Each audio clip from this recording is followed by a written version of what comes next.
ಆಮೇಲೆ ಈ PSI question paper ಬಗ್ಗೆ ನಮಗೊಂದು ಸ್ವಲ್ಪ ಒಂದು ಕನ್ಫ್ಯೂಷನ್ ಇದೆ ಸರ್. ಈಗ ಹಿಂದೆ 2022 ಹಿಂದೆ PSI ಪ್ರಶ್ನೆ ಪತ್ರಿಕೆಗಳು ನೋಡಿದಾಗ ಒಂದು ಸುಲಭದ ರೀತಿಯಲ್ಲಿ ಇತ್ತು ಸರ್. ಅಂದರೆ PSI ಕ್ಲಿಯರ್ ಮಾಡ್ಬೋದು ಅನ್ನೋ ಹಂತದಲ್ಲಿತ್ತು. ಈ 545 ಪೋಸ್ಟು ಮತ್ತು 402 ಪೋಸ್ಟ್ ನೋಟಿಫಿಕೇಶನ್ ಬಂದಮೇಲೆ the whole examination pattern change ಆಗಿದೆ ಅಂತ ಹೊರನೋಟು ಕಾಣಿಸ್ತಾ ಇದೆ ಸರ್. ಇದರ ಬಗ್ಗೆ ನಿಮ್ಮ ಅಭಿಪ್ರಾಯ, ಮತ್ತು ಈ ಥರ ಕ್ವಶನ್ ಪೇಪರ್ ಲೆವೆಲ್ ತುಂಬ ಟಫ್ ಬರೋದ್ರಿಂದ ಇನ್ನೂ ಯಾವ ರೀತಿ ನಾವು ಚೆನ್ನಾಗಿ ಪ್ರಿಪೇರ್ ಆಗ್ಬೋದು ಅನ್ನೋದು ನಿಮ್ಮ ಅಭಿಪ್ರಾಯ sir? whatever the pattern that you have analyzed is the 100% correct sir.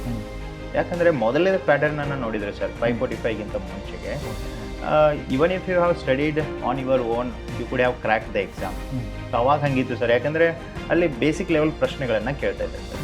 But after these two exams 545 402ನಲ್ಲಿನೇ ನೋಡ್ಬೋದು ಸರ್. 402 ಕ್ವಶನ್ ಪೇಪರ್ಸು ಅದು KS ಪ್ರಿಲಿಮ್ಸ್ ಕ್ವಶನ್ ಪೇಪರ್ಸ್ ಲೆವೆಲ್ಗಿದೆ ಸರ್. ಅಂದರೆ ಆ ಲೆವೆಲ್ ಸ್ಟ್ಯಾಂಡರ್ಡ್ ಇದೆ. ಸೊ ನೀವು ಸೆಲ್ಫ್ ಸ್ಟಡಿ ಮಾಡಿದರೆ ಬೇಸಿಕ್ ಥಿಂಗ್ಸ್ಗಳು ಅಂಡರ್ಸ್ಟ್ಯಾಂಡ್ ಆಗ್ತವೆ, ಆದರೆ ಕೆಲವೊಂದಿಷ್ಟು ಕಾಂಪ್ಲೆಕ್ಸ್ ಕಾನ್ಸೆಪ್ಟ್ಸ್ಗಳು ಇರ್ತಾವಲ್ಲ ಸರ್, ಸೊ ಅದು ಅರ್ಥ ಆಗೋದಿಲ್ಲ. ಮತ್ತು ಅಲ್ಲಿ standard of question paper has also improved sir. PSI ಎಕ್ಸಾಮೇ ಆದರೆ the quality of questions are at par with the KS prelims ಲೆವೆಲಿಗೆ ಬರ್ತಾ ಇದೆ. ನೀವು PSIನೇ ಮಾಡಲಿ, ಆದರೆ ನಿಮ್ಮ ಪ್ರಿಪ್ರೇಷನ್ ಸ್ಟ್ಯಾಂಡರ್ಡು KS ಲೆವೆಲ್ಗೆ ಇರಬೇಕು.